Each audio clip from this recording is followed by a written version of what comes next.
로드니 스타크라고 하는 종교 사회학자가 있습니다. 이분은 기독교의 역사를 사회학적인 시선을 통해서 해석하고 설명하는 그런 노력을 기울이신 분입니다. 특별히 이분은 고대 로마 제국 하에서 기독교가 어떻게 발흥하고 부흥할 수 있었는가 하는 것들을 연구해서 그 기독교의 발흥이라고 하는 그런 저서를 내서 많은 분들에게 알려지게 되었는데요. 이분은 이렇게 설명합니다. 주후 40년경에 기독교인은 로마 제국 전체에 불과 1000여 명에 불과했다는 것입니다. 그 1000여 명의 기독교인들은 그나마도 로마 제국으로부터 핍박과 박해를 당하고 있었다는 거죠. 그러니 언제 그 기독교인들의 그 무리가 사라져도 이상하지 않은 그런 상황이었습니다. 그러나 그들은 그 환난과 또 핍박 가운데서도 그들의 믿음을 지켜나갔고요. 그리고 부흥을 거듭했습니다. 불과 300년 만에 기독교인의 숫자는 로마 제국에서 3,300만 명으로 늘어나게 되었습니다. 당시에 로마 제국의 인구의 숫자를 다 합해봐야 5,600만 정도였다고 이야기하는데요. 5,600만의 인구 중에 3,300만이 기독교인이 되는 놀라운 부흥을 초대교회가 경험하게 되었다 하는 거죠. 어떻게 그런 놀라운 부흥이 발흥이 그 로마 제국 하에 초대교회 공동체에 이루어질 수 있었을까? 이분은 교회 안팎의 여러 요소를 통해서 몇 가지로 설명을 하게 되는데요. 첫째로는 당대의 그리스도인들이 세상의 일반인들과는 엄격하게 구별되는 삶의 기준을 가지고 살았다는 겁니다. 여러분, 당시 그리스도인들은 사실은 어떤 제도화된 것이나 조직이나 훈련받은 그런 모습이 전혀 없지 않았습니까? 여러분, 오늘날처럼 무슨 노예가 있고 총회가 있고 신학교가 있고 그랬던 것이 아니잖아요. 그저 소수의 사람들이 가정에서 모여서 함께 교제하고 함께 식사를 나누고 그리고 기도하고 예배하고 이것이 전부인 아주 연약한 공동체였는데, 그러나 그들이 모여서 교제할 뿐만 아니라 사랑과 돌봄, 나눔의 삶을 살았고 세상의 사람들이 추구하는 것과는 전혀 다른, 확연하게 다른 가치를 그들은 분명히 세우고 그 가치를 추구하는 삶의 모습을 가지고 살았다는 겁니다. 그것이 로마 제국하에서 기독교 공동체가 갖는 능력이었다는 거죠. 둘째로 당대의 그리스도인들은요, 진심으로 서로를 아끼고 사랑하며 섬기고 이웃을 사랑으로 섬길 줄 아는 공동체였다는 겁니다. 여러분, 특별히 주후 165년경부터 시작해서 180년까지 로마 제국을 휩쓸고 있었던 전염병이 있었습니다. 이 전염병이 얼마나 심각했는지 당대 로마의 인구의 3분의 1이 이 전염병으로 죽어갔습니다. 심각할 때는 하루에 5,000명이 죽음을 당하는 그런 절망적인 상황이었습니다. 그런데 그때에도 기독교인들은 서로를 최선을 다해서 돌보았고, 뿐만 아니라 공동체 안의 사람들을 사랑으로 돌볼 뿐만 아니라 공동체 밖의 세상의 사람들을 섬기고 돌보는 일에도 최선을 다하는 그런 모습을 보여주었다는 거죠. 그것이 공동체가 가지고 있는 능력이었고 매력이었다는 겁니다. 세 번째로는요, 당대의 그리스도인들은 성경의 가르침에 따라서 살면서 결혼과 가정 생활에 성결한 모습을 지켜갔다는 겁니다. 여러분, 로마 제국은 그 성적인 타락이 상상을 초월할 정도였습니다. 특히 대도시 지식인들, 그들은 그들의 육체의 쾌락을 추구하는 일을 위해서라면 상상을 초월할 정도의 성적인 타락을 범하고 있었는데요. 더군다나 그들은 여성을 남성과 동등한 인간으로 보지 않았고, 여자아이가 태어나면 죽이는 일도 빈번하게 일어나게 하는 그런 문화를 가지고 있었다는 거죠. 그런데 그런 사회 속에서 기독교인들은 달랐습니다. 기독교인들은 성경적인 가정의 원칙을 따라서 살았습니다. 견고한 결혼과 가정생활을 그들은 지켰고, 그래서 그들은 높은 출생률을 유지할 수 있었고, 덕분에 그리스도인들의 가정은 더욱 든든히 서가는 모습을 보여줄 수 있었다는 것이고요. 넷째로 당대의 그리스도인들은요, 인종차별이나 신분차별을 거부했다는 겁니다. 여러분, 로마 제국은 여러 민족들이 로마의 그 힘에 굴복해서 함께 로마화된 그런 세계 아니었습니까? 정치적으로, 경제적으로, 사회적으로, 인종적으로, 국가적으로, 언어적으로 다양한 사람들이 모여서 함께 로마 제국을 이루게 되었고, 다문화 사회였다고 하는 것은 그만큼 갈등하고 또 분쟁할 많은 요소들을 그들이 가지고 있었다는 거죠. 문화적으로, 인종적으로 갈등할 만한 요소를 가지고 있는 그런 세계였습니다. 그런데 더군다나 로마 제국은 여러분 노예제에 근거한 그런 세상이었기 때문에 신분의 차이도 심각했고 남자와 여자의 차이도 심각했던 그런 세상이죠.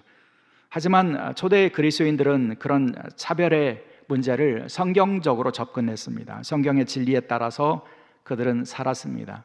그리스도 예수 안에서는 남자와 여자가 차이가 없다고 하는 가르침에 충실했습니다.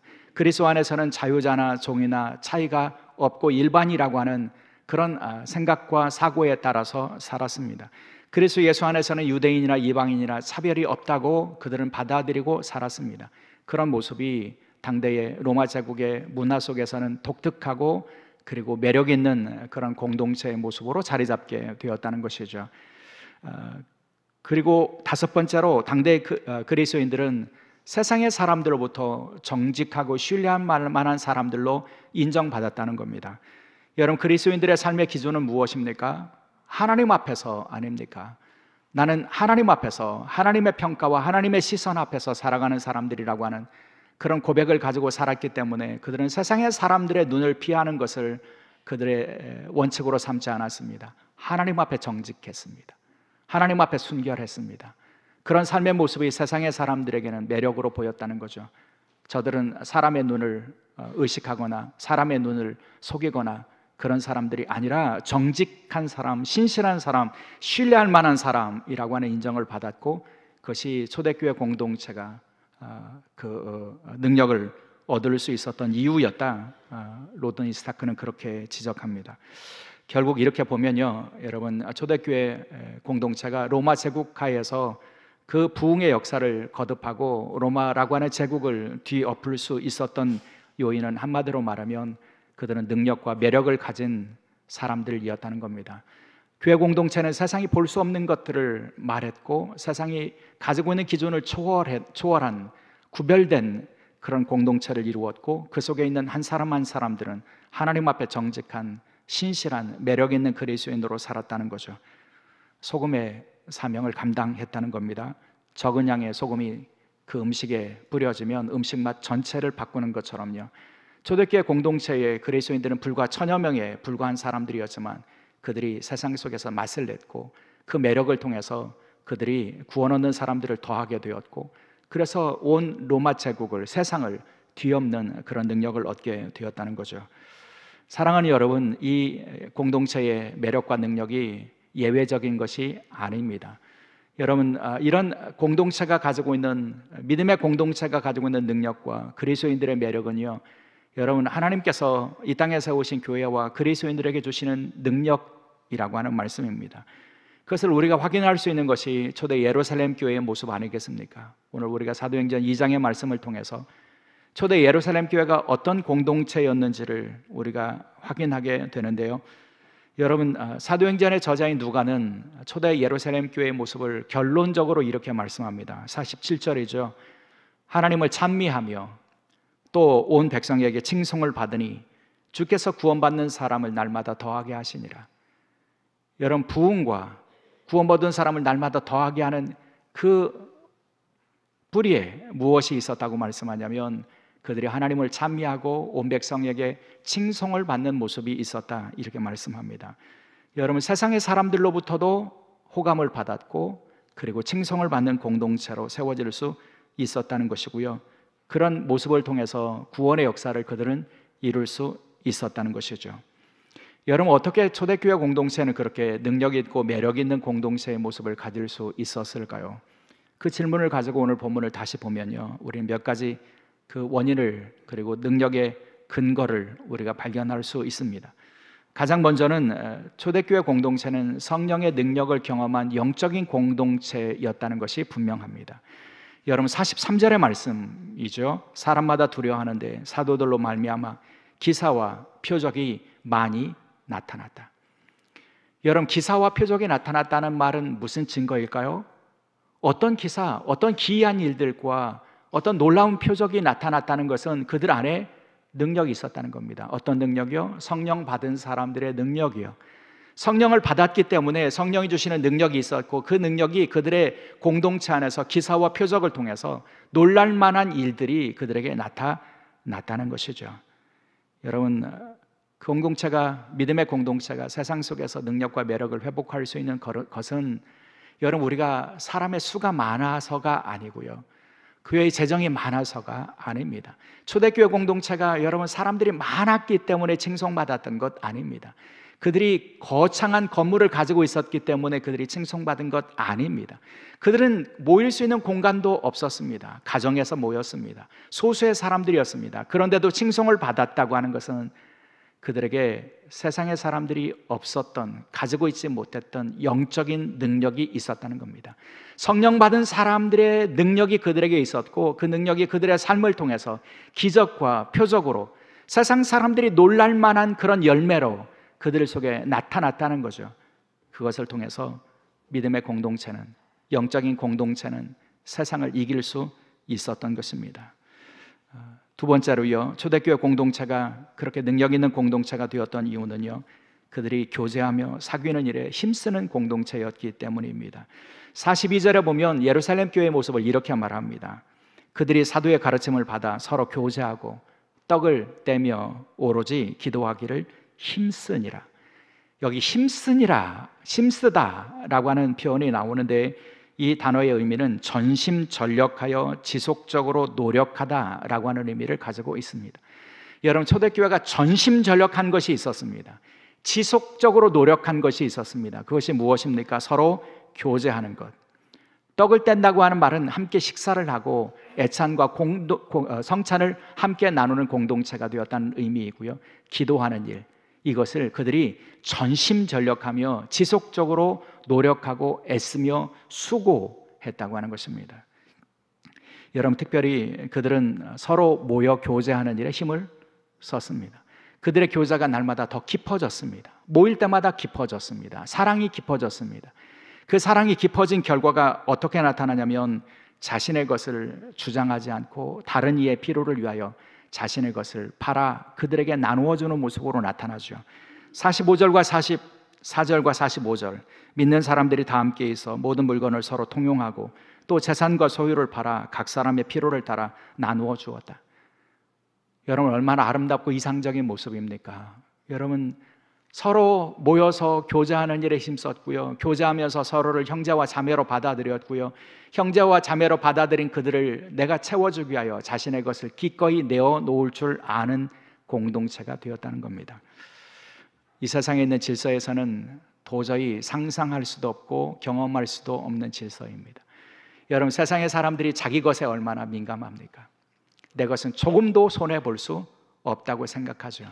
그리고 다른 사람들의 것을 가지고 속여서라도 내 것을 채우는 것을 성공이라고 받아들이고 살아가는 세상 속에서 우리가 살아가고 있습니다.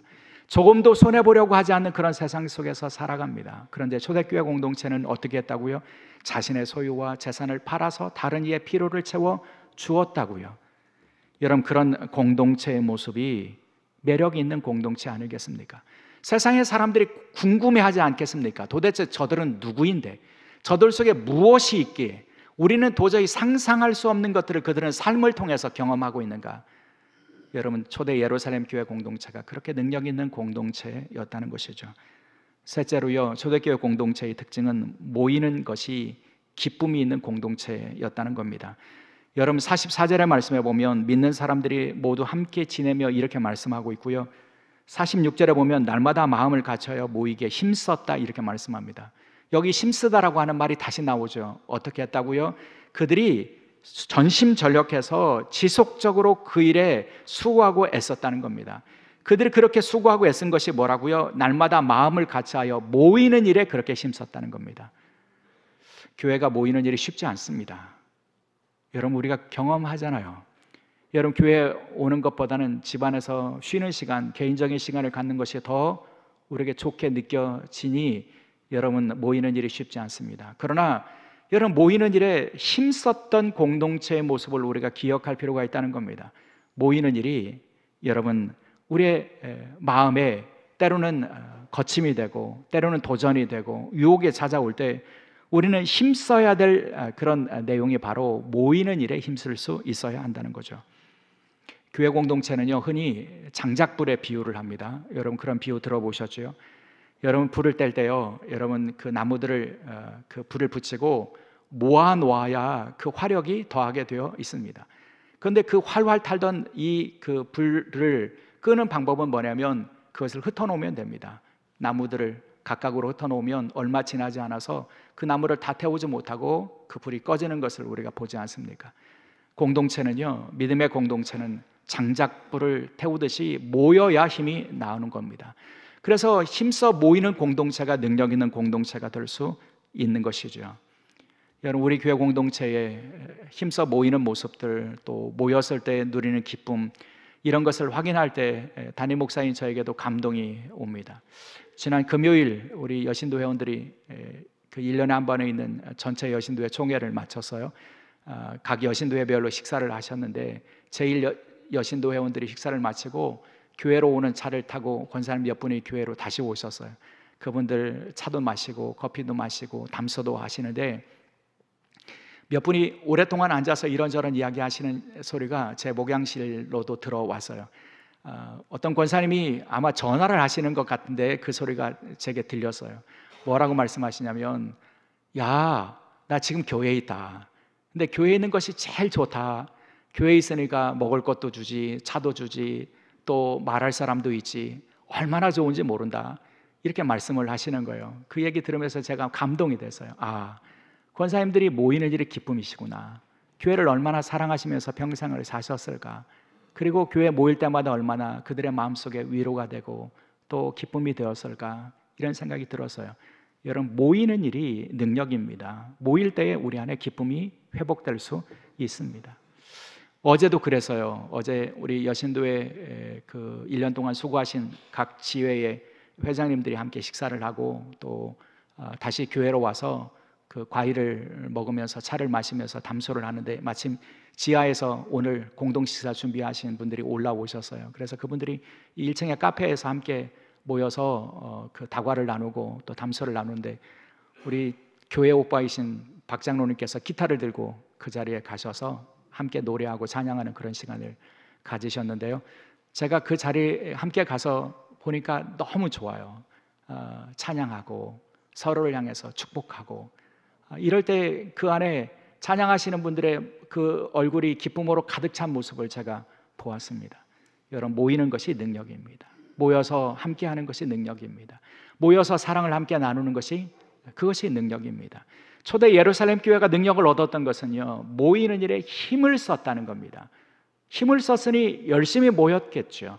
열심히 모였으니 그 공동체가 그 안에서 위로를 경험하고 힘을 경험하고 기쁨을 경험하고 그래서 세상이 주는 환난과 또 핍박 앞에서도 그들이 좌절하지 않고 절망하지 않고 세상을 이길 수 있는 능력을 얻을 수 있었던 것입니다. 바라기는 그 교회 공동체의 모습이 오늘 우리 교회 가운데 이루어질 수 있기를 주의 이름으로 축원합니다. 넷째로는요, 초대 예루살렘 교회는요, 찬양하고 찬미하는 공동체였다는 겁니다. 47절에 이렇게 말씀하죠. 하나님을 찬미했다. 여러분, 하나님을 찬양하는 공동체였다는 겁니다. 모일 때마다 함께 기뻐하고 그 기쁨으로 하나님을 찬미하는 모습이었다는 거죠. 여러분, 찬미한다는 말은 그 안에 여러분 무엇이 담겨 있나요? 찬양 가운데 우리는 무엇을 고백하나요? 찬양 가운데 우리는 감사를 고백합니다. 주님 주신 구원의 은혜를 고백합니다. 기쁨을 고백합니다. 구원의 기쁨과 감격을 고백합니다. 그러니 찬미하는 공동체에서 나오는 음성은 무슨 소리였겠습니까? 감사, 기쁨, 은혜, 이런 소리들이 가득 채워져 있었을 것입니다. 초대 예루살렘 교회가 그런 공동체였다는 거죠. 여러분, 교회 공동체를 우리가 판단할 수는 없습니다. 왜냐하면 교회 공동체를 판단하실 수 있는 분은 오직 교회의 주가 되시는 예수님 뿐이시죠. 그러나 우리가 교회 공동체를 접하면서 참 아름다운 공동체이구나, 참 매력적인 공동체이구나 라고 하는 것을 생각하는 그런 기준이 있는데요, 그 공동체가 모일 때마다 무슨 말을 하는지를 보면 알 수 있습니다. 여러분, 공동체의 구성원들이 모일 때마다 불평하고 누군가를 향해서 불만하고 비난하고 정죄하는 그런 소리들로 가득 찬 공동체는요, 매력이 없습니다. 여러분, 세상에서도 우리는 그런 공동체를 수도 없이 경험합니다. 경쟁하고 평가하고 비난하고 이런 소리들을 세상 속에서 우리는 얼마든지 경험할 수 있는데 교회까지 와서 그런 소리들이 있다면 그 교회는 매력 있는 교회, 능력 있는 교회가 될 수 없습니다. 교회 공동체가 모여서 나오는 소리는 기쁨의 소리여야 합니다. 감사의 소리여야 합니다. 기도의 소리여야 합니다. 그런 교회가 능력 있는 공동체가 될 수 있다는 것이죠. 결국 사랑하는 여러분, 초대 예루살렘 교회는 영적인 공동체였고요, 그리고 사랑의 공동체였고요, 기쁨의 공동체였습니다. 때문에 그 공동체는 능력이 있었고 매력이 있었습니다. 그 능력으로 세상을 뒤엎고 세상을 이길 수 있게 되었던 것이죠. 저는 이 교회 공동체의 능력이 오늘 우리 속에 회복되고 재현되는 놀라운 역사이기를 주의 이름으로 축원합니다. 사랑하는 여러분, 우리에게는 초대교회 공동체의 그 아름다운 모습을 회복해야 될 사명이 있는데요, 초대교회가 가지고 있었던 그 능력과 매력을 회복하기 위해서 우리가 먼저 해야 될 것이 있습니다. 그것이 뭐냐면 회개입니다. 여러분, 우리는 회개가 필요한 때를 살고 있다는 거죠. 여러분, 능력 있고 매력 있는 공동체와 그리스도인의 모습을 회복하기를 원한다면 지금 우리의 모습에 머물러 있지 않아야 하고, 우리의 모습에 머물러 있지 않으려면 우리는 회개하는 공동체, 회개하는 그리스도인들이 될 수 있어야 한다는 거죠. 여러분, 기독교의 역사에서 보면 처음 교회로 돌아가자고 하는 노력들이 있어 왔습니다. 그 대표적인 운동이 종교개혁 운동 아닙니까? 여러분, 종교개혁자들이 외쳤던 그런 슬로건을 종합해 보면 이것입니다. 아드 폰테스, 아드 폰테스. 여러분, 근원으로 돌아가자라고 그들은 외쳤던 겁니다. 처음으로 돌아가자. 여러분, 초대교회로 돌아가자. 그들이 외쳤던 것입니다. 여러분, 처음으로 돌아갈 수 있기 위해서 그들이 주장했고 강조했던 것이 무엇인지 여러분 아십니까? 회개였습니다. 마틴 루터는요, 비텐베르크 성당에 95개조의 반박문을 붙이지 않았습니까? 95개조의 반박문의 제 첫 번째 마틴 루터가 주장한 것이 무엇입니까? 이것입니다. 우리들의 주님이시며 선생이신 예수 그리스도께서 회개하라고 말씀하실 때 그것은 신자들의 전 생애가 회개가 되어야 한다는 것을 의미한다. 여러분, 마틴 루터의 종교개혁은 어디서부터 시작됐냐면 회개에서부터 시작됐다는 겁니다. 예수님이 땅에 오셔서 회개하라, 천국이 가까이 왔다. 여러분, 예수님의 일성이 회개였다는 겁니다. 그러니 하나님의 백성들의 전생에는 회개여야 한다고 말씀하고 있고요, 여러분, 초대교회로 공동체로 돌아가고 근원으로 돌아가기를 원한다면 회개에서부터 시작되어야 한다고 마틴 루터는 주장했다는 그런 말씀이죠. 여러분, 우리에게 회복은요, 회개로부터 시작이 될 수 있습니다. 우리가 본래부터 하나님께서, 주님께서, 성령께서 교회 공동체에게 주신 능력과 그 공동체를 이루는 그리스도인들에게 주신 그 매력을 회복하기를 원한다면 지금 우리의 모습으로는 안 된다는 겁니다. 그렇다면 우리에게 회개가 필요하다는 거죠. 뭐가 문제인지, 우리가 왜 똑같이 성령을 받은 사람이고 똑같이 초대교회와 같이 하나님을 섬기고 예수 그리스도를 따르는 제자들의 공동체인데 왜 우리 속에 그런 능력이 나타나지 않는지, 여러분, 회개가 필요하다는 그런 말씀이죠. 그런데 여러분, 그 회개는 무엇이 선결되어야 하냐면 성찰이 선결되어야 합니다. 말하자면요, 우리는 지금 우리의 삶과 우리의 내면을 성찰하지 않고는 온전한 회개를 할 수 없고요, 여러분, 회개하지 않고는 회복될 수 없고요, 회복되지 않고는 우리가 주님께서 교회 공동체에 주신 능력을 우리가 누릴 수 없게 되어 있다는 거죠. 그러니 초대교회 공동체가 보여준 그 능력을 우리가 얻기를 원한다면 그 첫 단추는 성찰에서부터 시작이 되어야 한다는 겁니다. 예레미야 애가의 말씀이 그렇습니다. 우리가 새벽에 예레미야 애가를 계속해서 함께 묵상하고 있는데요, 지난 주간에 제가 그 묵상하고 나누었던 말씀 가운데 가장 강력하게 제 마음속에 들어왔던 말씀이 예레미야가 3장 40절의 말씀이에요. 이렇게 말씀합니다. 우리가 스스로 우리 행위를 조사하고 여호와께로 돌아가자. 여러분, 여호와께로 돌아가자. 지금 어느 상황에서 예레미야 선자가 외치고 있는 겁니까? 멸망의 땅에서, 예루살렘이 무너진 그 절망의 땅에서, 죽음과 같은 어둠의 땅에서 우리가 다시 회복되려면 여호와께로 돌아가야 한다고 외치고 있는데요. 여러분, 그것이 회개 아닙니까? 근데 여호와께로 돌아가는 회개를 위해서 먼저 뭐라고 말씀합니까? 우리의 행위를 조사하고. 여기 조사하다라고 하는 말은요, 사실은 히브리 성경에 보면 두 가지 동사가 동시에 사용되고 있는데, 하나는 마음을 살피다라고 하는 의미의 동사이고요, 또 하나는 탐정이 어떤 실타리를 조사하듯이 샅샅이 살피다, 그런 의미를 가지고 있는 동사가 사용되고 있어요. 그러니까 여기 조사한다고 하는 말은요, 우리의 마음을 살펴야 한다는 겁니다. 우리의 내면에 무엇이 자리잡고 있는지를 살펴야 되고, 그래서 우리의 행위, 우리의 삶, 그것이 과연 얼마만큼 하나님께로부터 멀리 떨어져 있는지를 우리가 돌아봐야 한다는 거죠. 이것이 성찰이라는 것입니다. 여러분, 신앙은 성찰이 필요한 과정이라는 것이죠. 성찰해서 자신이 얼마나 하나님께로부터 벗어나 있는지를 성찰해서 회개하고, 회개를 통해서 하나님 앞에 돌아가고, 하나님께 돌아가면 긍휼과 인자를 무한히 베풀어 주시는 하나님의 손에서 회복될 수 있다고 하는 것을 선지자는 말씀하고 있다는 것입니다.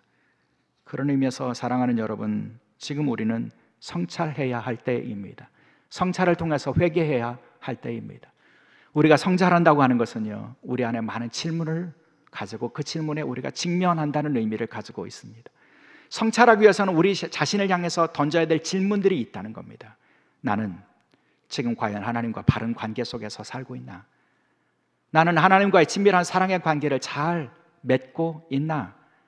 나는 하나님의 말씀에 지금 정직하게 순종하고 있는가? 나는 하나님 앞에서 겸손하게 살고 있는가?